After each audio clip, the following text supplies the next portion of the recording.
Welcome to the Sovereign Free Life podcast. I'm here with wonderful Louise from my team, and Louise has been working with flowers, and she is so good with beauty. She's the most loving, kindest soul, and she's also had, a tough journey, but really has been helped, I know, so much from this water that we work with and also the community that we're in. And really been amazing to watch your journey and watch you grow, Louise, and watch you just, come more and more into health and more into wealth. And yeah, just amazing to see your journey and would love to just hear your story a bit, like from the beginning, how it started, and yeah, take it from there. Mm. I'm so I'm so happy to be here on your amazing podcast. I've been following you for a few years now, so it's really an Oh, honor to spend this time with you. thank you, Louise. Yeah, so my journey, I suppose, with this started. Uh, it must have been 2019, like right about the time when the world changed a lot. And I was like in the middle of floristry school training in Gothenburg. And as you know, a lot of things were happening in society. And this is how it started actually. I was attending a course, and it was all about clearing and opening your third eye. And we were all these people in this room, and we were learning about so many amazing things. And there were two guys in there, and they were like beaming, and they were so happy and smiley. And of course, when we were going to do some group thing, I ended up with these two, and they happened to be like best friends with your husband's brother, Victor. And because I followed one of them as they were standing on the streets in Gothenburg filming when you were standing there, you know, speaking your truth, your mission about what was going on in the world. Oh, He I was didn't know filming. that. Oh, wow. So I was watching him Mm. film, and it was like a couple of minutes in, and he was like, "Oh no, my battery is almost flat. Please go follow my friend here." And of course, his friend was Victor. So I added him as a friend, never met him before, and started to follow your speech, but from his filming instead. So we became friends on Facebook. And then, of course, shortly after that, I started seeing this wonderful angel woman called Maria. And I was thinking to myself, like, wow, she is someone that I relate to. She speaks the same language as me. They think like me. And there we go. So I sent a message saying, I want to meet you. Can I pop by your house or something? Because I'm in Gothenburg. And they thought probably that that's a little strange, like a stranger wants to come and see us. But I ended up at their door with a beautiful bouquet of flowers because Oh, I came from floristry school. mm, And that's how an amazing friendship started with these wow. two people. Mm, And they introduced me to this journey, this water, this lifestyle that we have here. mm, mm, And in the beginning, I was only interested in the water. I knew about it before, like a few years before. I was very burnt out mm, and struggling with my health. and I lost my life actually. Oh. Everything I used to have, like a good Mm. job, a single mom, like family, friends, boyfriend at the time, I lost everything because we have built a society today that makes us sick. Mm. And Mm. it's not that we are sick people, it's actually us having a healthy response to a sick environment. That's why we burn out. That's why we get diseases and so on. Mm. That is so, so, so true. Yeah. Yeah. Mm. So a few years in being healing from this, Mm. I was going to visit a friend in Montana in America. I was going there for 10 days and living there in the mountains, like in the wilderness, in Montana. They have Oh, this amazing nature there. wow. And as I was staying there, he had this strange machine in the kitchen, and I was drinking this water for 10 days. I just never asked a question. I just drank the water. Mm. And when I came, I was worried, can I really do this? Because I'm so sick, like I don't have energy. My Mm. head is hurting all the time. I feel like dizzy. My eyesight is just low and all these things. And all of a sudden, after a few days drinking this water, I felt how this brain fog, all of a sudden, it was like it was lifted off me. Wow. And I was like, Mm. this is cool. I had years behind me of struggling with this. Mm. And I was like, I can feel myself again. It was like this joy seeping through, like from the inside of me. And I felt energy and I could do things again that I hadn't been able to do for such a long time. And I was like, oh, I could feel life, like my life force and everything. And then I was thinking to myself, whatever this water is, I need that. So I went back home. And then a couple of years on is where I met Victor and Maria. Ah. So when they gave me the water, I was like, I know what this is. Oh, you don't need to tell. I want this. This is what I want. This is a non-negotiable for me. I'm Mm. having it no matter what. Mm. But because I had struggled with my health for years, the impact of that was I also struggled financially, not earning money because I was home being sick and everything. So it took me a while, but I never gave up. I knew this is what I'm having because this Mm. is my life. I'm worth having this water.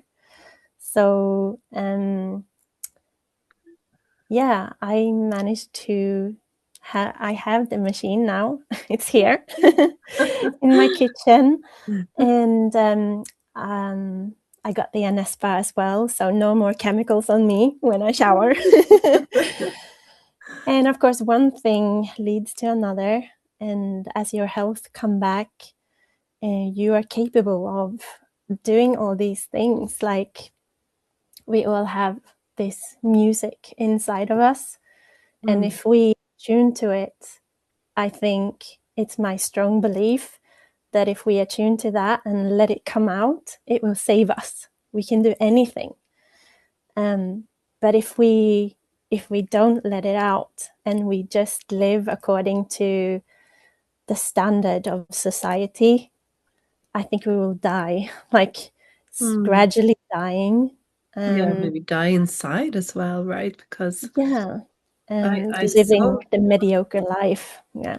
exactly, and I feel you so much. When I started with with the water, I was almost burned out. Like I'd been sick for 5 years, and I felt like, I knew that I could not continue. I knew that if I would continue like this, I would completely burn out and completely crash. And I knew that I couldn't be there for my kids.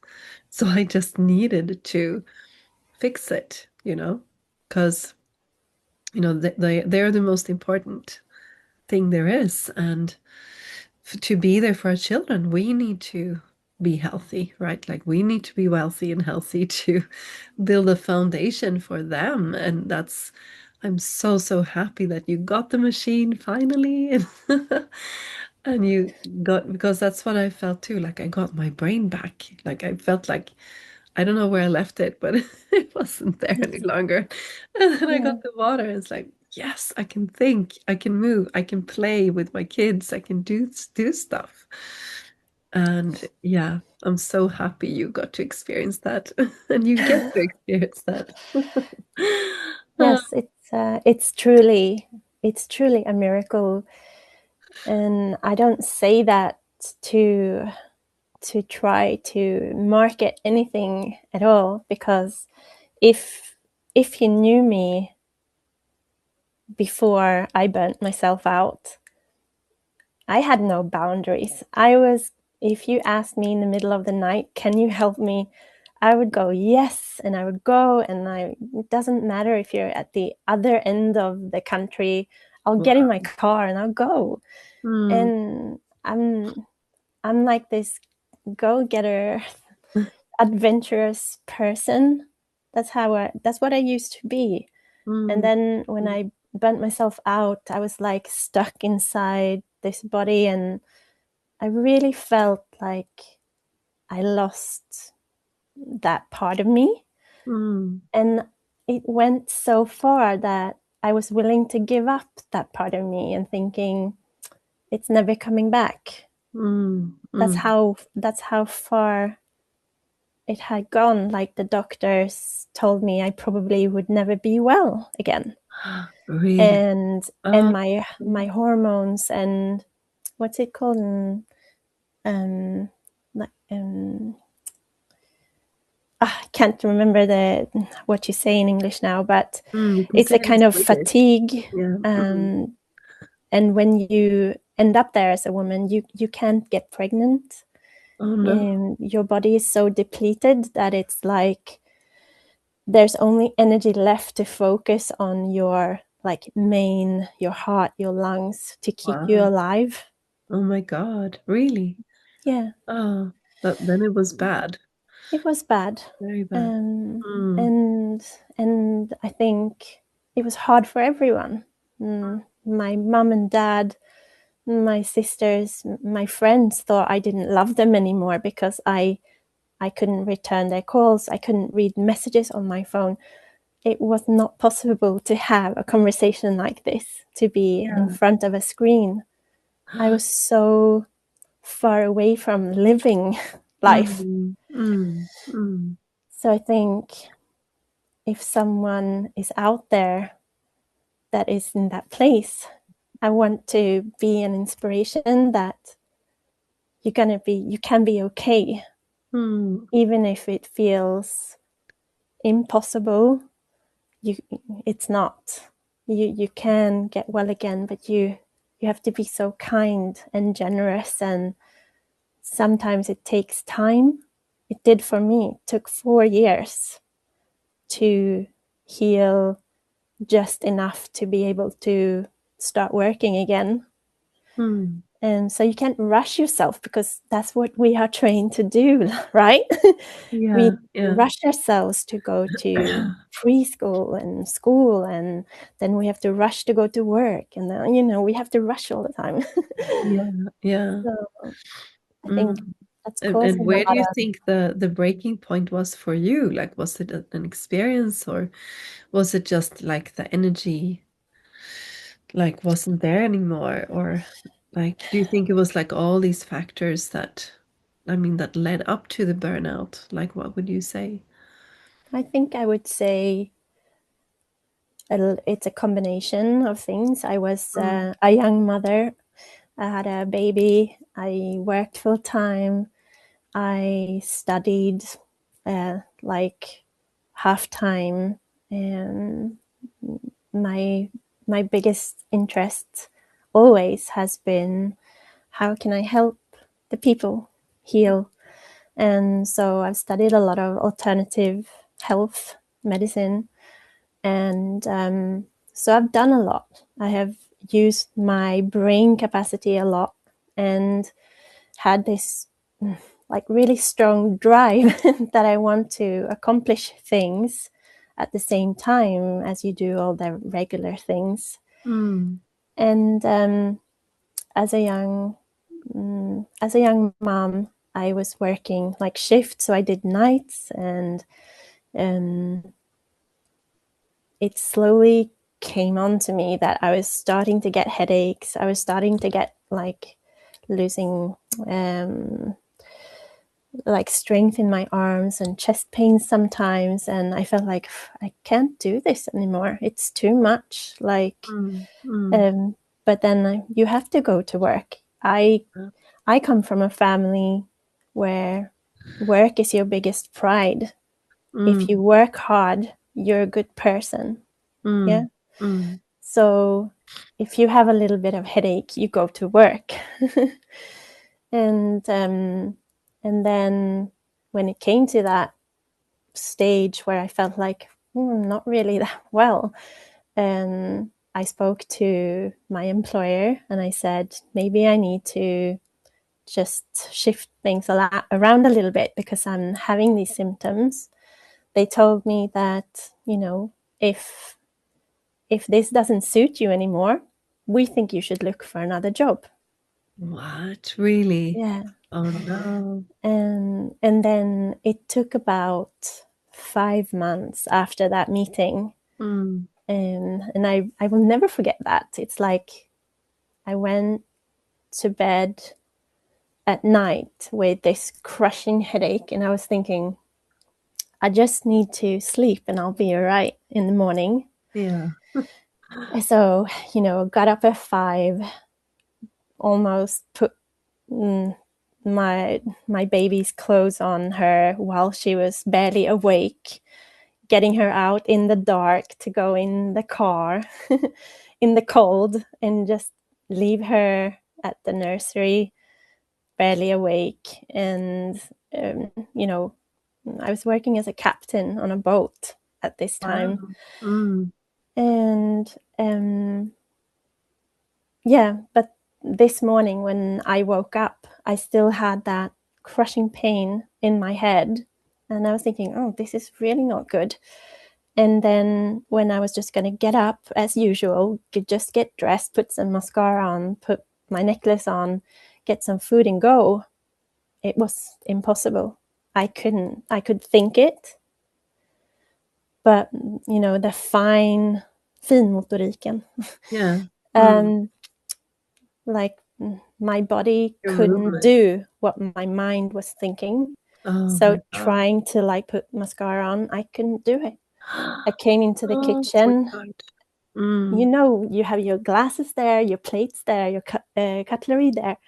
It Yeah. was like I didn't know where anything was, so I had to I felt crazy in my mind. Yeah. Your brain just stopped you in a way, like Yeah, shut it off.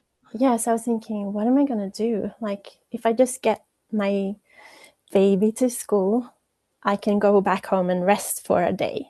That was my Mm. immediate thought, and then I'll be back again. Um, mm. So I drove her to school, and I was like, you know, putting every single muscle on to seem normal to her. And as I waved goodbye, smiling, I I didn't know how to go back home.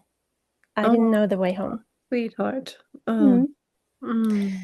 So that's how it started, and then it took me 4 years to heal my body again. Mm. So what would you say to people? Because this is a serious problem. I know statistics in Sweden is, I think half of the people that are on sick leave are for some kind of psychiatric disorder or burnt out. Like you said, we have a sick society. It's not, there's nothing wrong with you. I really want to say that. Yes. It's, and like you said, that it also it's kind of cold like when you went to your employer and like there's no adaptability, there's no Mm. understanding that um if someone actually says this isn't working for me, you need to take it seriously, like this is people's lives. there, like what would you say to people? Because I think that's very important, that kind of feel that inside, that this is not really right. Like I am, like I felt, I think if I would have continued like that, I would have come to that point as well. I'm so happy I realized it before I was there, you know. Mm. But there's so many people just plowing on, pushing on, like, oh, it's just a headache. Oh, it's just this. It will be better tomorrow, while you're completely Yes. neglecting yourself and your health. Like, what would you say to them? I would say to you, if you're listening to this, that if you're feeling anything of what we're speaking about here, that you should know that you have been trained since you were a little boy or a little girl to override your own needs and to rush yourself to be of service to society, even if it hurts you. Mm, And I would say that the most important thing that you should never let go of is to have that good, kind relationship with yourself. mm, Because many of us, we abandoned that somewhere along the line. And friends of mine asked me, why didn't you do anything? Why didn't you sign off sick before? And my answer to that now is there was no option to sign off sick until I did. mm, And that was far too late. I pushed myself so hard because I wanted to be the best mother in the world. I wanted to be a good employer. I wanted to be a good woman, a good girl, a good daughter, a good girlfriend. And I was like, no, I have to do this. This is my job to do this. And if you are homesick, you're lazy. And I'm not a lazy person. mm. So I just pushed on and I let myself down. Yeah, yeah. And so it was kind of a hard lesson to learn that Exactly. The brick comes in the end, you know. exactly. So Oh. it's a very hard lesson for me and Mm, probably a very traumatic one yeah, that yeah. if I think about it makes me Oh, hmm. Of course. yeah. And what do you So feel that you learned from it? Like, how did you move on? What were the key points to actually move through it for you? Because I mm, know I feel that too. Like I've also been in situations where you're like, oh my God, how did I end up here? How did I end up leaving myself this way, you know? yeah, But it's also some a wake-up call it's a wake-up call. It to is actually definitely. learn to not do it again. Yes, Yeah. and it's a wake-up call to your worth and your boundaries and to actually stand up for yourself Mm, mm, and to say no when you feel something is a no. You have been um, indoctrinated to say yes anyway mm, because you're afraid of what are people gonna say if you say no. You're afraid of being judged for not fitting into the party, and all we want to do as we grow up is to fit in and be part of the friends group or be part of the community, and you don't want to be the odd one out, so you mm. say yes even if you feel that this is really a no for me. Yeah. Mm, So it was a really long learning, the lesson from this, to actually get to know what is it that I need mm, and to say no. Mm. and also to allow yourself the space to be who you are. Oh. Because I think the Yeah. people who really burn themselves out, they're not lazy people. They are really authentic, charismatic, smart people who wants to make a difference, who stand out in the world. And I think society benefits from them burning out, because then nothing will change Mm. and they get to continue the way it's always been.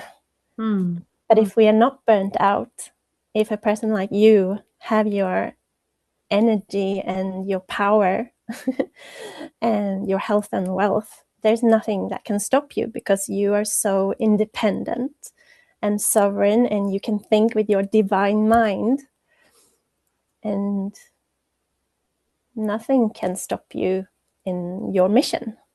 But Oh, if you are worked out and no energy left when you come home at the end of the day, even if you have dreams and visions for the future, you let them go every night, because there is nothing left for you, because you gave it all away during the day.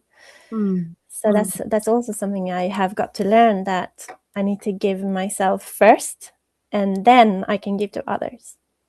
Mm. Mm. Yeah. So I think we have to have more boundaries to live and be, to understand that it's not the end of the world if we don't agree to everything. Yes, and I think also to remember that if you say no to something, you're saying yes to something else. It's like I said no to my work and I quit my job as a teacher to say yes to being with my children, you know. And there were so many people like, how can you do that? How can you just let go of a secure job? You have a family and this and that. And yes, it was an up and a down, and like it was a journey. But the time that I had with my children, like, wouldn't trade it for anything, anything at Mm-hmm. all, you know. To be, like you said, to not have to go up early in the morning, leave the kids and not see them for the whole day, like that was the driving force for me to make a change. And also that I felt this burnout was lingering. It was really lingering. Yes. I had to do something. And yeah, and let me know like when it started to shift, and also when you got the water and came into this community, how did Mm. things shift for you there? Well, I think a lot of things in my life shifted thanks to, first of all, the water. And there was a very kind woman, because there were a few years in the start before I was able to get my own machine. But there was a lady here who let me borrow one for almost 2 years. I borrowed a machine. Oh, wow. Amazing. And at the time I started drinking the water, my body was struggling to clean my blood. So what happens if you don't have enough life force energy, if you haven't got enough charge in your cells, in your system, your organs who are supposed to help you be in balance, they kind of have to malfunction a bit. So toxins that are supposed to be flushed out, they recirculate in the blood system. So that was happening to me a lot. Too much toxins in the blood. And so I was struggling. I felt sick a lot of the time and tired, and like discomfort in the chest area and things. Also the skin were showing. I had this red like eczema around my eyes, and my hands as well, and some other places on the body. my hair was very frail, and yeah, that was just some of the things. And now, a few years on, I haven't got any eczema. I have never been able to like grow my hair longer than to maybe here, and then it breaks. And now I recently cut off maybe this much, but I've never been able to have hair like this. And it's just a completely different me. And the things I promised myself that I would never do was to put myself in a job just to make a lot of money. I promised myself that I would scan my environment and see where would I be happiest. Oh, beautiful. So my first work after I burned myself out is a garden center that is quite close to where I live. And I was thinking it's huge light greenhouses and lots of flowers. And I was thinking that is a place I may be able to be in. So I went there and I said, hi, I want to work here. And they said, okay. And that's how I started to get back into work. And then I retrained to become a florist. And I started to have a garden outside here. And I wanted to grow my own food. Because now we enter another thing then, but we're not going to go into it because we don't have time to do that so much now, I think. But yeah, it's fine. Yeah, we have time. No worries. yeah, but it's also an addition to our problems today is that it's very hard to buy food that is clean for us. All the food industry has kind of ruined our soil, and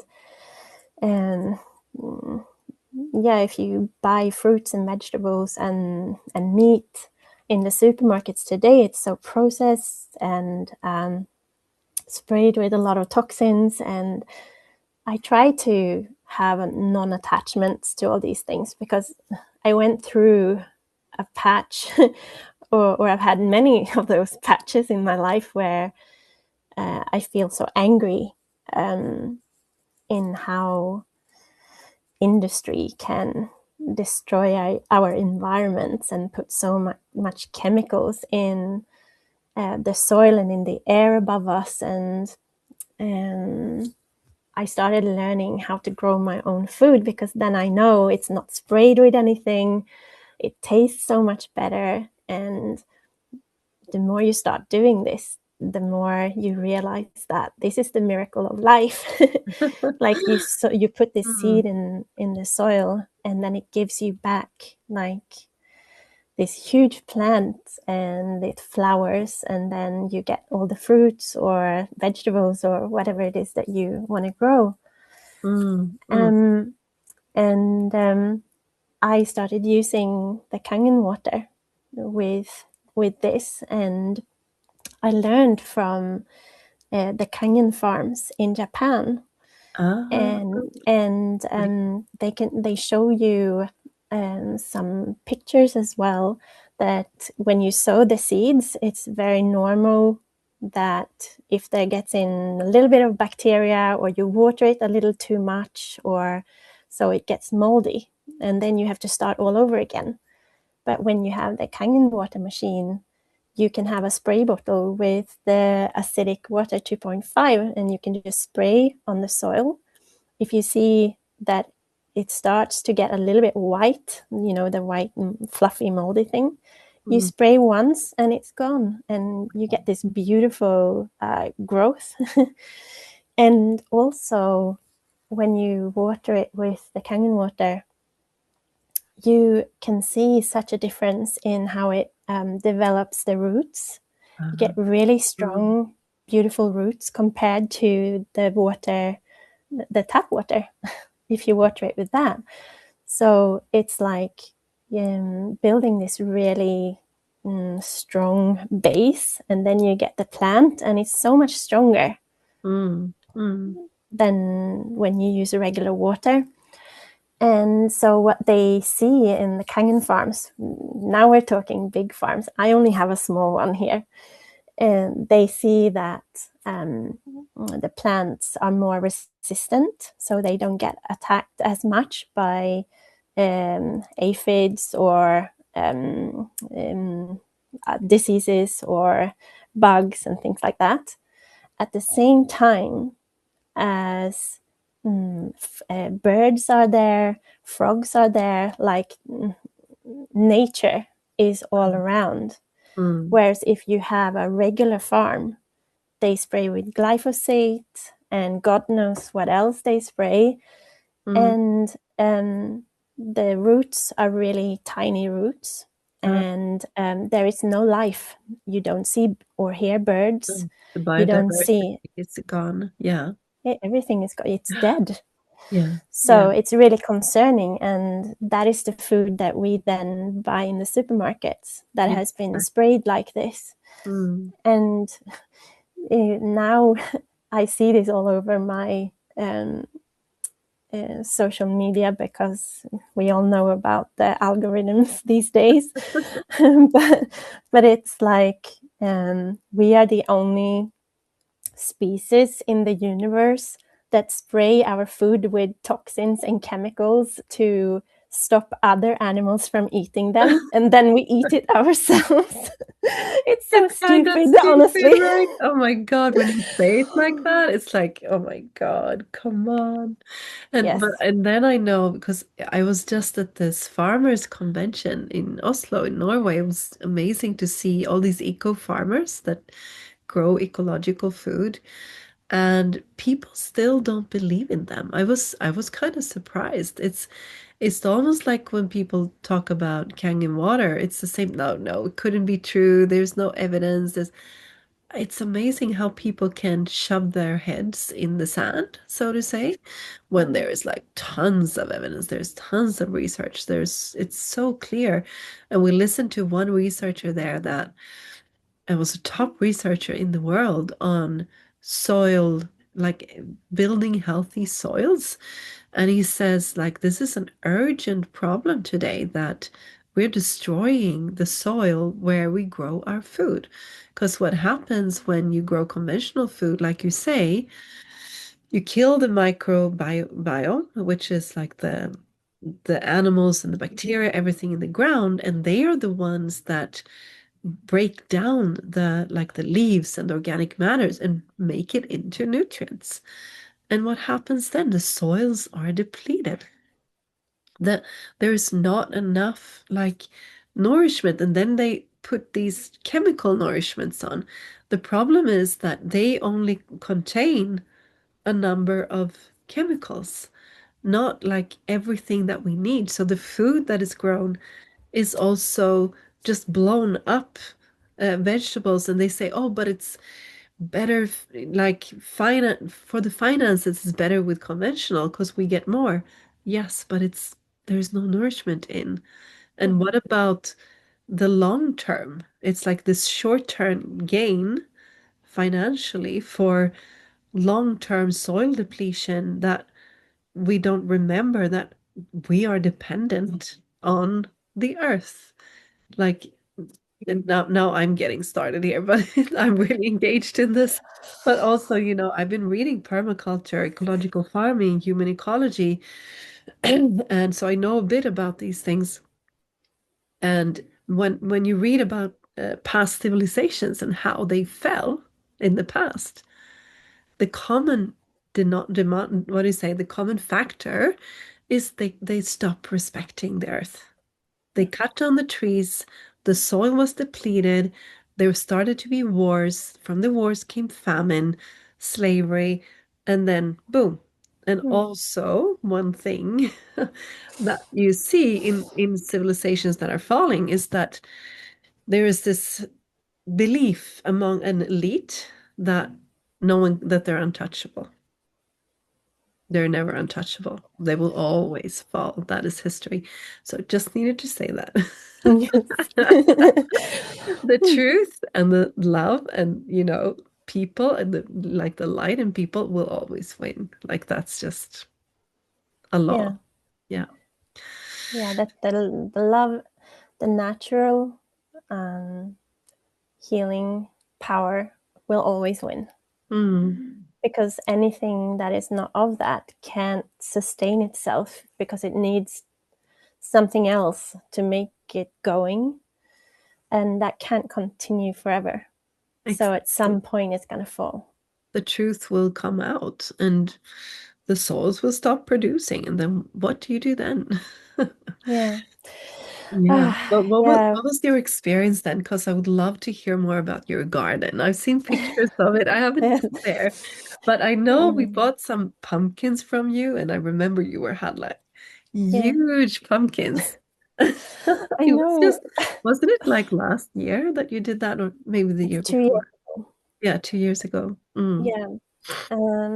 Well, it kind of grew from just having some tomatoes and cucumbers on salad.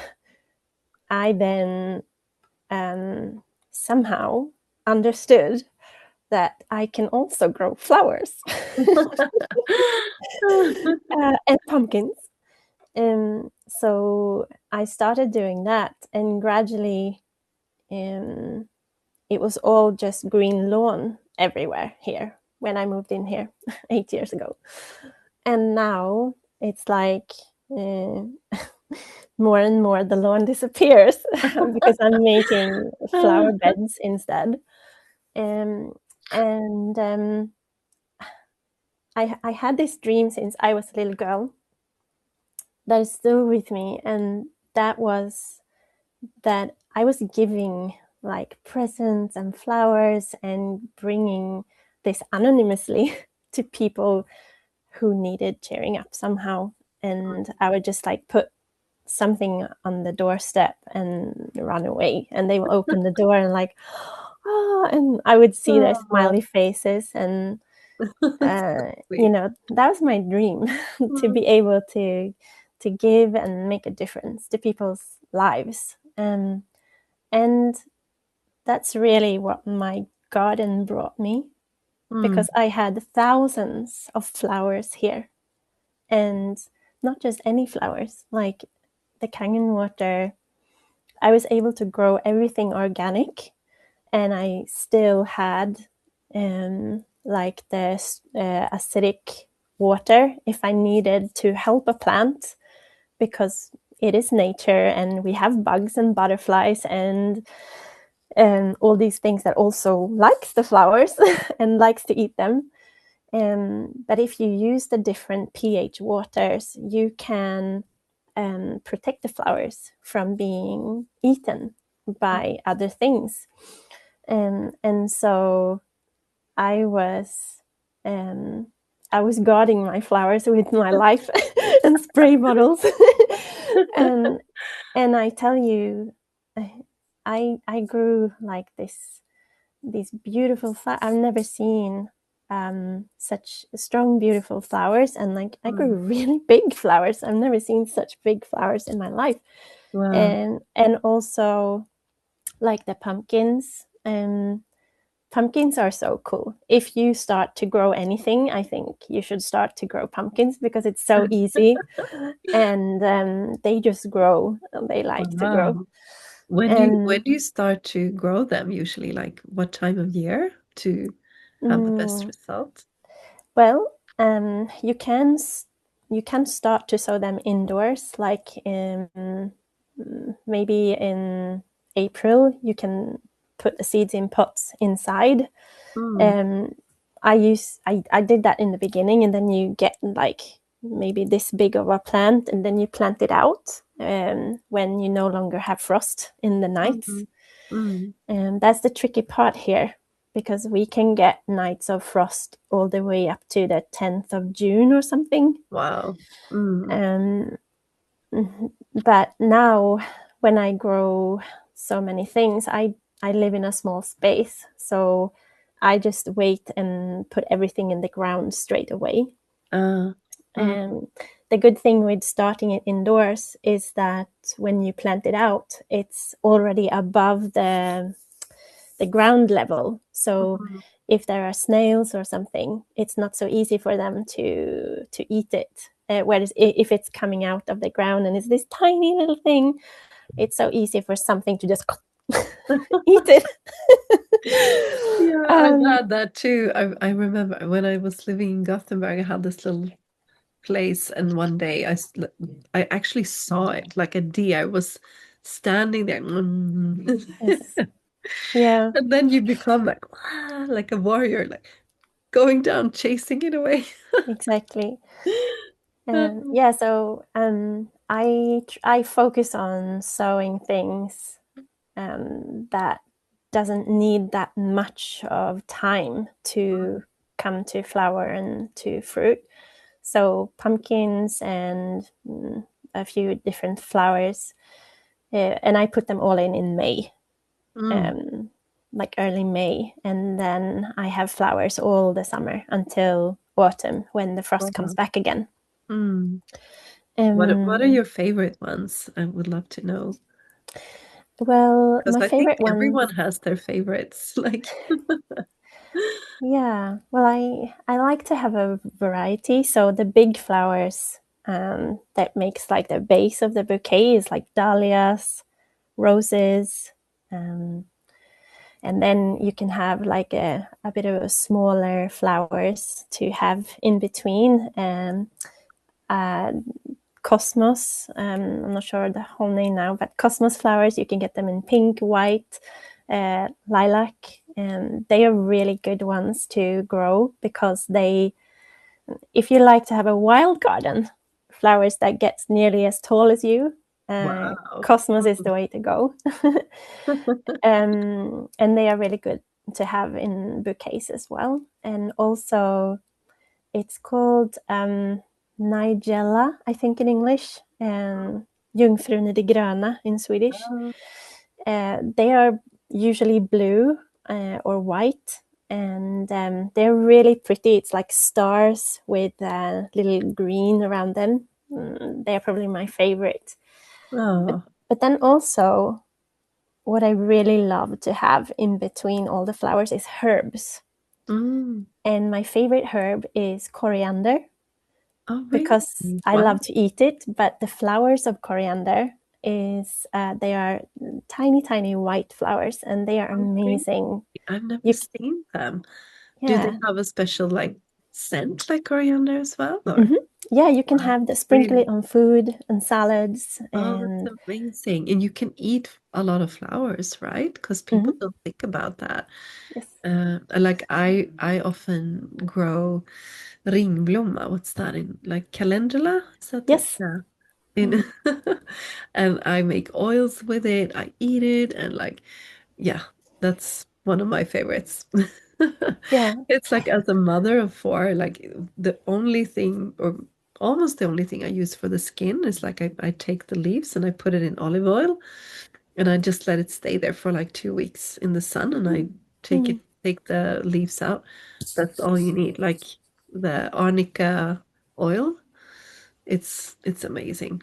So you it can is, yeah, you can do so many things. I think my area is more in the herbs part, like the healing part. I love that. yes, But of course and the beauty of it as well, like to see things grow and like just and then there's a flower and then there's a like vegetable. Yeah, I love mhm, that as well.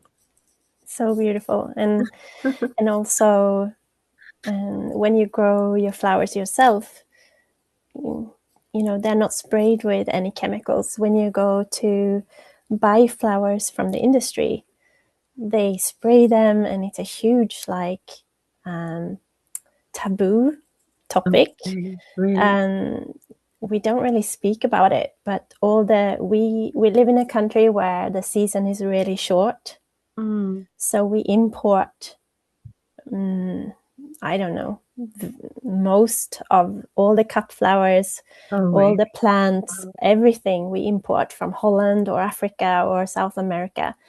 And they have so much chemicals on them. Oh, really? People don't talk about that. Like when you eat the food, it's more like you said, people are starting to talk about, well, we don't want these chemicals in our body. Mm-hmm. But actually, I don't know if I've ever heard about eco flowers. Mm-hmm. So I I'm don't think gonna I've ever I'm heard gonna about disappoint you it. now because they have done studies on this. So if you go, I'm really sorry to all the people selling this. We need you and we want you, and please don't stop. But if you buy plants for your garden from the garden centers that have imported it from other countries to here, studies have shown that they have DDT on them, Oh, and all kinds of chemicals that we don't even allow in this oh, country. wow. And what it's showing is that when bees and bumblebees and butterflies come to take the nectar from these plants, they die. Oh, oh no. That's And how bad it is. they are super important also. Like I want to just mention what you said there, because that is a big problem in the world, like altogether, that we talked about the microbiome in the earth, but also the pollinators. When they die, they are like they're the bringers of life. Like if we don't have pollinators, if we don't have the bees and butterflies, and Yes. then we have no food.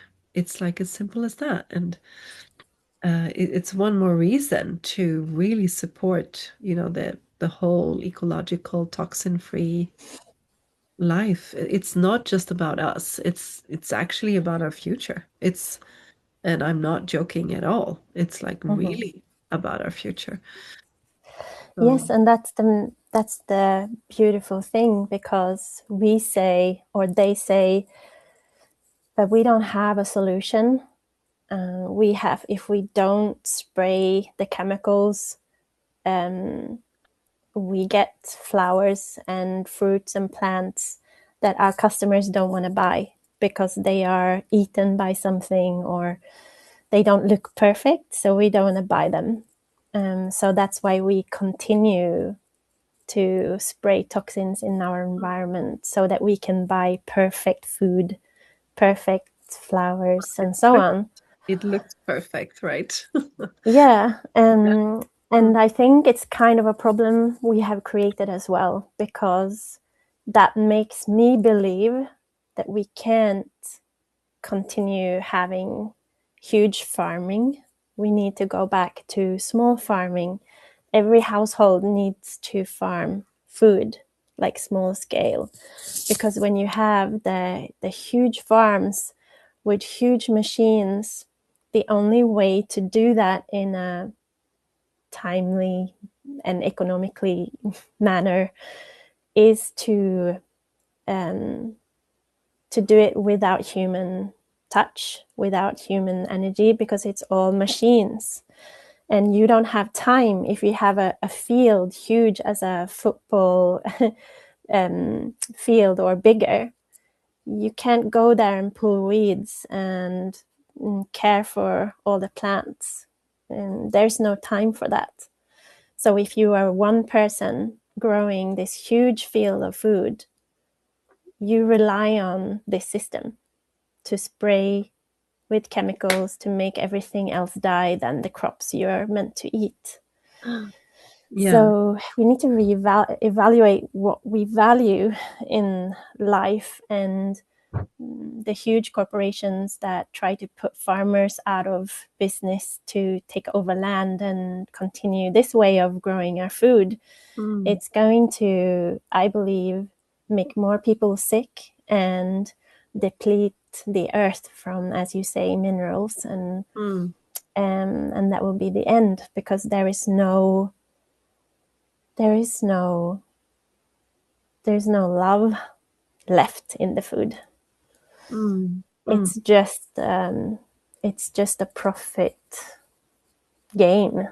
mm, mm. And, Because I and think, I think when I speak to farmers, they say to me, in order to make this work, we have to make it as big as possible, because otherwise we will go out of business. Yeah, yeah. I mean, there is this huge movement. If you look in, it's nothing you see on the news all the time, but I mean, there's a lot of farmers protesting. There is like, they're even going into the cities in Europe and like dumping their manure like right on the city halls, and they're very upset. And I'm in contact with like a big farmers network here in Sweden, for instance, where they like bondeupproret, like the farmers rebellion, and they all say the same thing. It's like so putting more and more pressure on the farmers, like more administration, more rules, more like it feels like uh, there are powers that really want to control the farmers, and they really want the small farmers to go out of business, honestly, so that we only go to the big farms and we, for some reason, eat all these chemicals and so on. And I think this is one of the most important kind of um, battles going on right now. It's about our earth. It's about our, Mm. like, it's a fundamental, it's our food supply. Yes. If we, I was at this conference, and they're desperately looking for more farmers. Like, we need more farmers that grow organically and that respect the earth. And it's a beautiful crowd of people that really have that vision and that heart and want to, do it right. But it's very hard. Like, the resistance is very hard. And like you say, it's like these financial powers against like protecting our like base, so to say. Like, the farmers, without them, we don't have any food, right? Without the healthy soils, we don't have a long-term plan and sustainability. So, Yes. yeah. Yeah, no, there is a documentary, I don't remember the name now, but it's about the seeds and Mm, how they want to make it illegal to protect and save your own seeds, and that you are only going to be able to buy seeds that are approved by the industry. And this is what's happening in India, for example, where they go to the farmers and they say, "Oh, this is so much hard work for you. Let us buy your land, and you rent it from us, and we will provide you with all the seeds you need, and so on and so forth." And of course, the seeds that they provide is GMO, genetically modified food, that is that is just not healthy for anyone. That is disrupting our environment for sure. yeah. And we don't even know the impact it will have from using these genetically modified seeds. And Mm, I guess the one who controls the food controls the people. yeah, yeah. And just so that people know, like the GMO seeds, you can't take those seeds and grow them again. So it's also like, I mean, people have been doing that for generations. Like, they're growing the seeds, they're keeping a part of it. And a lot of seeds, they've also adapted to the local regions and like built resilience over the years too. I know there are these seed banks and these companies in Sweden that, like, when I buy my seeds, I buy it from one of those like Runobergs here in Sweden, or there are other people where they're actually keeping these very, I mean, that is so valuable. And like the genetics of that is so valuable. And like you say, the GMO, you alter the genetics, and it can actually be a genetic pollution in like that we're spreading that we have no idea.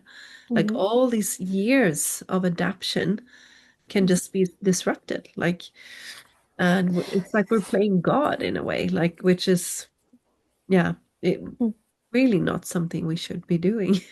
Yes, and I have also recently learned one more disturbing thing about this. And as a flower grower now, um, I want to change my focus a little bit with what I'm growing, because all these modern seeds that you buy if you want to grow flowers, it has come to my awareness now that a lot of it hasn't even got nectar for the bees and bumblebees. So Mm. it's this Oh, beautiful no. flower, but you can't take seeds from it, like you said.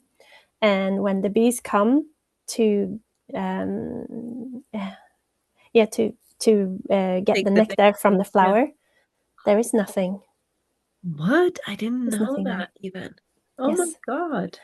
So, oh, I get shivers all over my Oh my no, that's body. also So it's like, contributing to the sees, problem. Oh can my you God. imagine if No. you were a bee and you come to my garden out here? It's got thousands of flowers, and you go to one and it's like, there is nothing to drink, nothing to eat. Okay, I go to the next one. It looks beautiful. It looks perfect. There's no food there either. I go Oh, to the next one. It's like starving our uh, biologiska mångfald. biological, yeah, the biodiversity. Yeah. Yeah, and what is the implication of that? It's that, you know, when the spring comes after winter, the first food that they receive comes from the sälj. Yeah, one of the Um, trees that flower first. Yeah, we have exactly, some of yeah. that. Yeah. And mm, that is pretty much it. And then you get the dandelions, and then they get food from them. And that is also another problem, because they have trained us to not like dandelions. So what do? We spray glyphosate on them. Oh no. And if you spray They Roundup or cut the grass glyphosate, all the time. Yeah, so that there's no flowers also.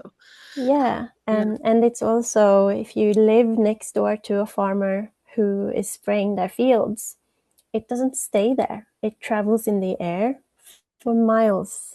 Ah. So if I'm an organic grower and they spray over there, I get it here, and I'm gonna try not to get upset, but it does upset me, Yeah. and I can't. I Mm, still haven't found a way not to get upset by this, but mm. I grow organic. I put my heart and soul into it, and then they spray the sky, and like lines and lines and lines every single day, from as early I can see in the morning to as late as I can see. I can see it still in the middle of the night now, and that makes me sad, because Mm. nothing really can be organic if we grow it outside anymore. Yeah, yeah. But we can't So, give up, can't we? Can we? So we no. just keep going and Mm, find our way. And I need to say this, because there is a website called PubMed, mm, and you can read the science and studies here. And I looked this up. If you use the molecular hydrogen water on your crops, they um, they get a resistance to nanoparticles of aluminium. really? Yes, you can go Wow. there So and, it's and, the and negative read this. charge maybe then that in the water then.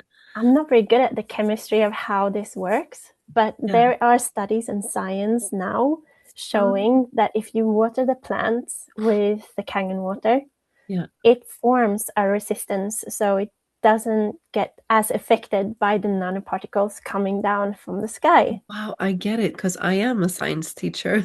Yeah. Oh, tell me. And of course, like if the plants have more negative charge that comes from the water, it's actually like, magnets that are two opposite poles and it pushes away the Right. other, you Okay. see.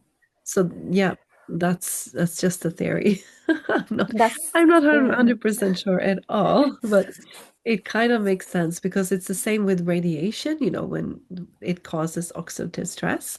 Yes. And when you drink the water, it creates, a negative charge that actually protects you against all this positive charge. So if we are protected, I guess the plants are as well, in a way. And I'm Yes, thinking and about all the radiation should also like affect the plants, right? When there's a of lot of course.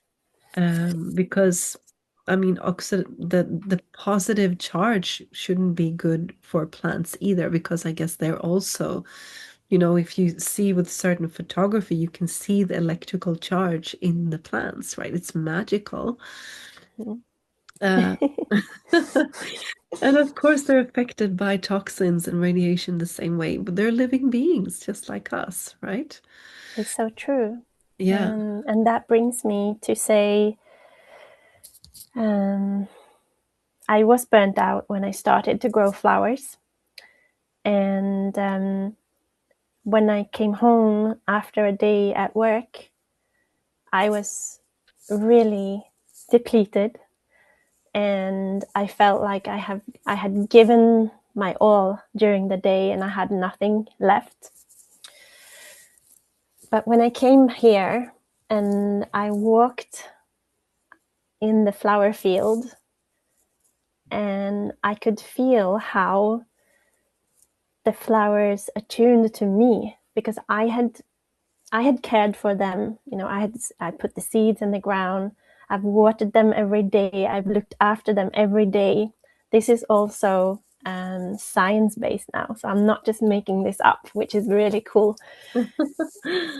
Hmm. But as you say, plants are also consciousness, intelligent beings, and at a much higher level than we are. Wow. So science can now confirm that if you are a human being who's been taking care of a plant, if something happens to you, the plant feels for you. It wants to heal you. It wants to help you. Oh my So God. this is really cool to know if you're growing vegetables. Mm. If you, when you pour the water, if you pour it over your hand or over your foot and then onto the soil, it gets from you what you're depleted of and creates that inside the plant. So when you then eat the fruit, it gives you what you need. Do you Oh get it? my God. It's so cool. My father, I studied homeopathy for 1.5 years because I was like kind of miraculously healed by homeopathy myself at one point, and I realized like how powerful it was. Mhm. And so I started to study it, and it sounds a bit like that, how you might think, but oh, that's like airy fairy, that can't happen, da da da. But these like very small, um, what do you say? If you believe vibration, if you believe, that there's information also in frequency, which I believe, then it's completely natural, like what you're saying. Yes. That of course, like plants have a frequency, we have a frequency, and like you said, this is actually scientific. You can measure that. It's nothing that we're just making up. It's very, very clear. And I Mm. think in that area, because I've looked very much into that as well and worked with some of the top researchers in Sweden, like innovators and researchers that work with these things, then it becomes very interesting. And my father, that was a medical doctor who's not with us any longer, but bless him, but he actually used to talk about that, how nature, like he would go to someone's house and look around what was growing around the house. And then he said, Mhm. like, nature always provides what you need. Like, what grows around you naturally is going to be exactly what you need. Yes. It's so Oh. funny. And I remember that when you said this, how nature has a frequency that, actually the first thing I did when I came to this land that we have, like we have 4 or 5, like almost 5 hectares, and we're like soon putting up the page for the eco village, everything, which is like, oh, my big dream. But I just went around and got to know the land, like, um, and you can call me crazy, but when someone cuts down a tree, or like, of course, you can cut down trees, but if you don't do it in alignment with nature, like my heart breaks. My neighbor was cutting down a lot of trees, just beside our land one day, and I was just crying. Like there's something with me in trees where like I can't help myself. It's just like, and I even called him like, can't you stop? He probably thought I was completely crazy. But he was like, oh, I'll save some trees for you. He was That's really good. nice. He tried to. Mm. And Yeah, but I need to like, yeah, and of course you need to take care of the forest and kind of clear it out and everything. But yeah, yeah, there's definitely a consciousness in trees and plants. Like I've experienced it so many times as well. yes, and to go a little bit deeper in that, because I think we all carry that to some extent within us, that we are wired to want to help others. So if there is if there's a group of cells and one cell is damaged, then the other cells will go together to heal the one that isn't right. And that's also been proven in science that if there is if there is a faulty sperm, for example, the egg can heal the sperm. It's proven in science.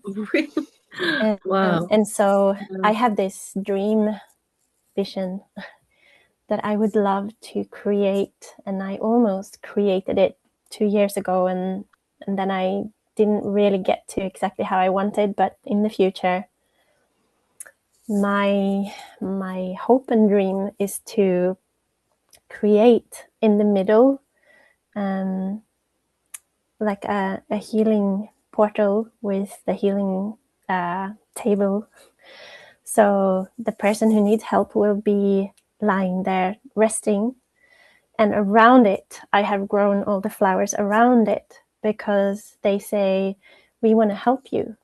So if you are in the middle of a flower field and I sit with you there to help you heal, the flowers are going to attune to the system, charge the electromagnetic field, and do things for us that we can't do ourselves. It's a little bit like if Mm, you are religious, you would speak or pray to God and say, please, I pray for this to be healed, and then God will heal that. And this is the same thing. The power that made the body heals the body, and we are that energy. mm, Like you are that, I am that. So if we surrender to that, knowing that the power that made the body heals the body, anything is possible. But what made the body not heal, it was all the stress and all the toxins and living this lifestyle that we weren't meant to mm, live that way. So we need to go together to really remember that we are the power that made the body, mm, and the beauty is all around us, and there is nothing that we cannot do. If we let go of the broken world, we have everything. Everything is here for mm, us. mm. Mm, beautiful. That's so Mm. beautiful. And also remembering we are nature, right? We're not separate from nature. Like, I mean, for me, everything is divine. Like, everything is God for real. Like, I don't know how, it's not explainable, but I just know it, it's very true for me. Mm. And in that we are all um when we remember that origin and when we also dare to have faith, I think to leave our mind behind, because sometimes we get so stuck in our mind, like, oh, it's only finances. It's like you said, I need to have a work, and this is everyone's requiring this of me, and what will they think? And all these thoughts can be so destructive, where it's cutting us off Mm. from who we are, from our true nature. I believe, like you say, when we are in contact with ourselves, then it's natural to say yes, to say no, to feel in every step what is right and what isn't right. I believe when we come out of alignment with ourselves, that's when things go wrong, you know. And like you said, this nature is such a good reminder of who we are, like bringing us back to ourselves. And then I know I've seen miracles happen again and again, and I'm speaking from my own experience here, not it really Yeah. does, you know. Yes, and also to be really humble, I find is the biggest lesson as well, because you can have all the knowledge, and like I did, I had so much knowledge, and I had trained with masters around the world, and I was so I was curious. I wanted to learn how to. I was curious what made people suffer the way they do, and we don't have to suffer so much, Um, but still, even if we have all the knowledge in the world, if we don't also have the humbleness, like we have to step back, that we don't know everything. We're not God. I am not the one to heal someone, and to like just be a kind presence. That's the highest, that's the highest way of being that we can be. Why else would someone go through hard things? Like, I was sick for 4 years. If I had all the answers, I wouldn't be, right? But then I also think that we take this human experience, and while we all wish that we would never get sick and we would never go through hard things, and that everything would be easy and loving and light and everything, it is, and it will be. But I think we are also meant to hold all of it. Like, it was really hard for me to go through that time. But if I never did that, I wouldn't have the perception of the world that I have now. To be in a place where I had to give up all my ideas, that was a very big blessing, actually. Mm, mm, And I can't describe really why, but I thought I could heal people before. And I thought that if you just did this and this and this, that would solve all your problems. But it's not how the universe works.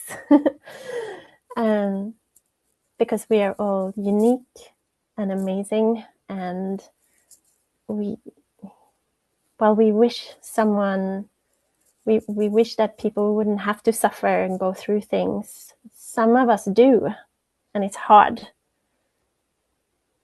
but we will go through it. mm, mm. Mm.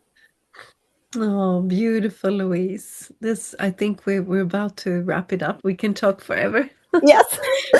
Oh, we must end this So now. beautiful subjects, but yeah, I so feel you and your beautiful heart and like the wisdom you have within. I just want everyone to listen to you.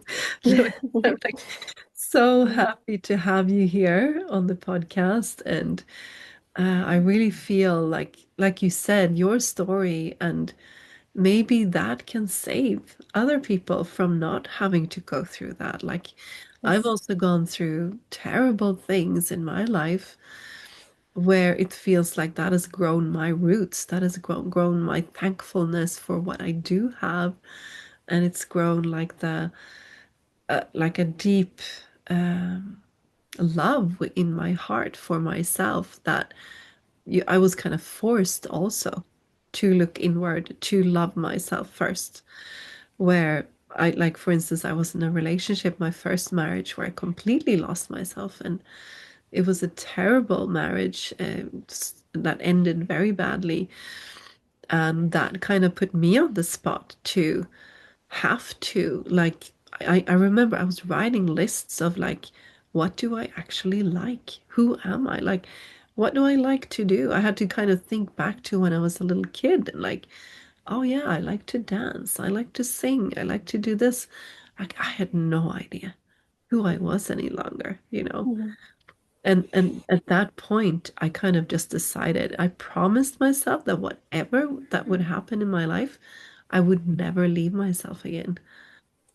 And I kept that promise, and I'm very happy I did because but that grew me into that person. You know, I wouldn't Yeah. have made that decision if I hadn't gone to the depths of the darkness in a way, like alone. And I was like sick for 2 years after that marriage and alone with two kids. Like I had nothing. I lost everything as well. So I know what it's like to be like on the bottom.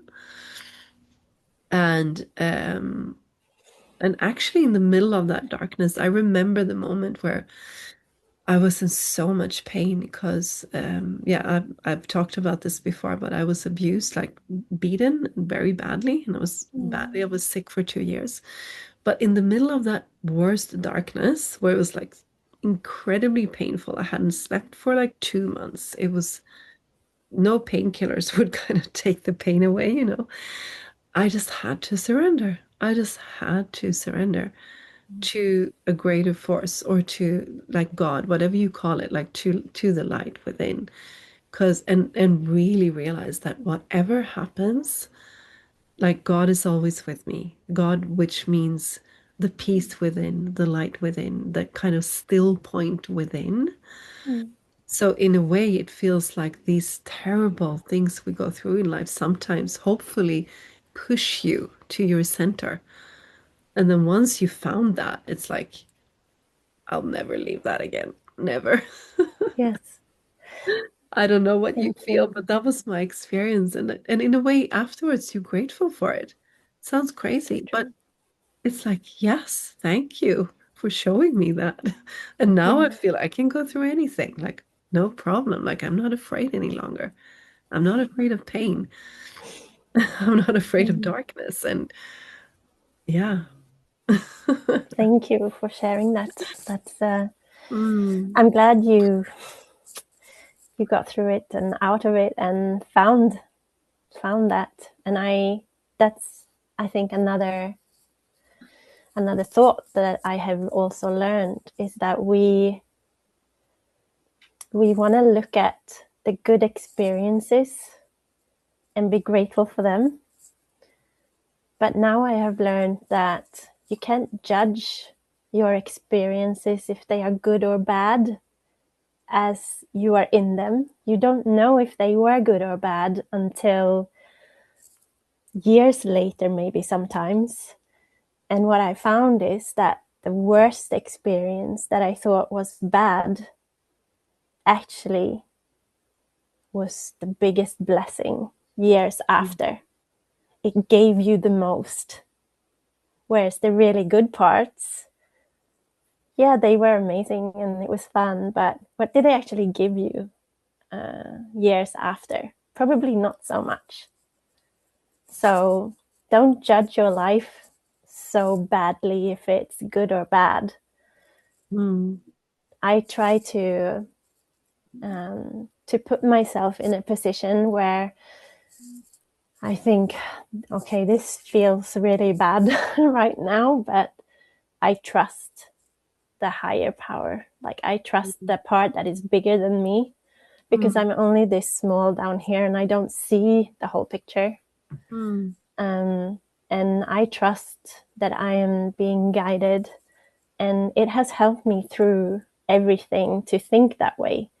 I'm always thinking that there will be there will be an angel meeting me if I have to go into a room that is challenging. There mm, will be an angel there to meet me. And it has always worked to think mm, that way. How scary um, it it might have felt. I've been thinking that, I'm protected, I'm guided, and this is really scary, but there will be someone in there to meet me.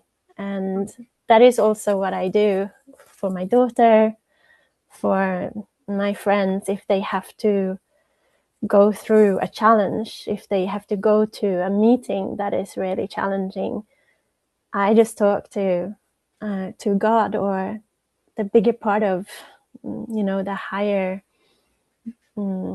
bigger non-physical world that is looking after us all the time. I just say to it that send angels, place an angel in every corner of that room, place angels along the roads, the streets, surround the cars, and let there be an angel to meet them. And I truly believe in that. If we do that for each other, we will be all right. Oh, beautiful. Yeah. Yeah, I have a very powerful angel story to tell, but I'm not ready yet, but it will come. Yeah. Another That time. would be another podcast. Yeah, exactly. Or another live or something. I'm like, should I share it or shouldn't I? Hmm. But I will. I will probably do that. I Yeah. definitely believe that. Also, that you have to ask for it for them to come there. Like, it's so important to ask, right? For what you need. Yeah. And Louise, you are an angel, like complete angel. Lovely to talk to you and like so much inspiration. I can feel your big, big heart and like how far you come through all the learnings you've had in the ups and downs. And is there any last words you'd like to say? Anything to the people out there? um, follow follow the light inside your own heart, and only you know where you want to go. Mm. Oh, beautiful. Mm. Oh, Louise, this was such a blessing to have you on. And Mm. yeah, looking forward to see. And I'd love to come. I have to come and see your garden like next summer and get some more tips from you. We're growing a garden here as well. And yeah, it like, and people out there like grow your own gardens. Really. Like Yes, if it's just just not, start. Yeah, just start somewhere. just have a pot. You can start with a Exactly. pot. It's so much fun and it's like the future. I believe like just I actually I was doing what did they call it? I was a bit of an activist early on as well. We were having guerrilla gardens. Like we were when I was young, we were going into parks and digging up the ground and planting stuff in like public parks. And then actually they were like, "Oh, nice. Do you want to do that? That's fine." But anyway, that's Oh, another story as well. But we need more mm, gardens out there and ecological farmers and mm, people like yeah, I'd love to talk like thank you for talking about this and bringing up mm. such important topics both outside and inside and up and Thank down. you. Thank you for having me. Mm. It's a blessing to be here, and I'm really so proud and happy to be part of your team as well. And No, I really admire like the strength of the work that you've been doing for the last, I don't know how many years, but mm. um, yeah, I admire you. No, thank you. It's a blessing to have you as well, Louise. I'm so happy for that. Yeah. Okay, so thank you so, so much and see you next time. Bye bye. Bye.